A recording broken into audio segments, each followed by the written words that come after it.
Most people miss what actually makes the temptation of Jesus so dangerous.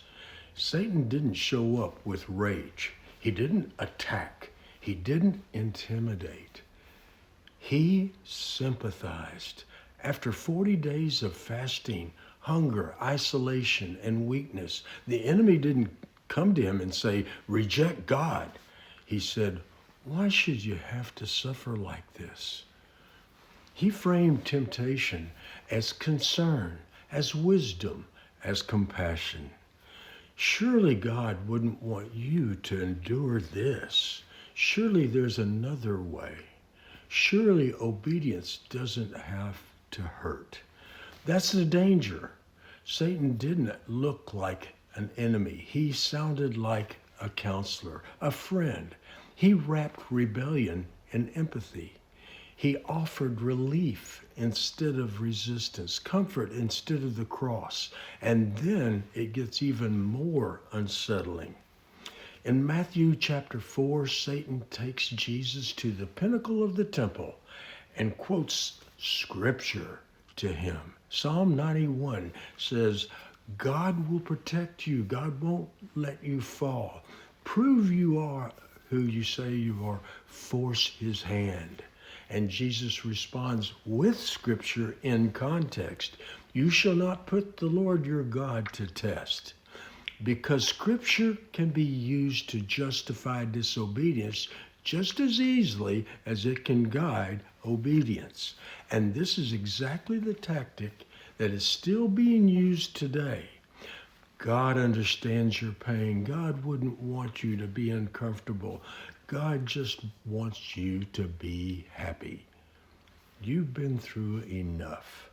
It all sounds loving. It all feels reasonable. And it all quietly leads us away from obedience. Satan wasn't trying to stop Jesus from believing in God. He was trying to stop him from finishing his mission.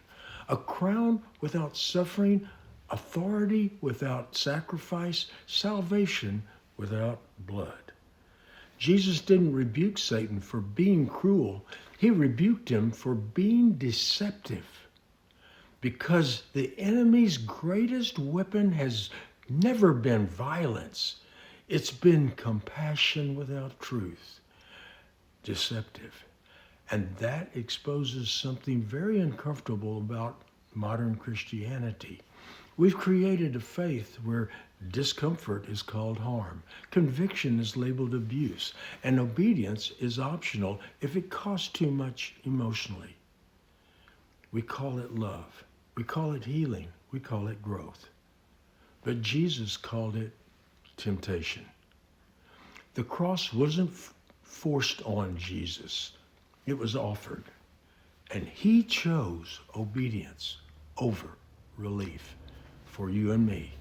So here's the question we all have to face. How often do you justify disobedience because it feels kinder? How often do you avoid truth because it might hurt?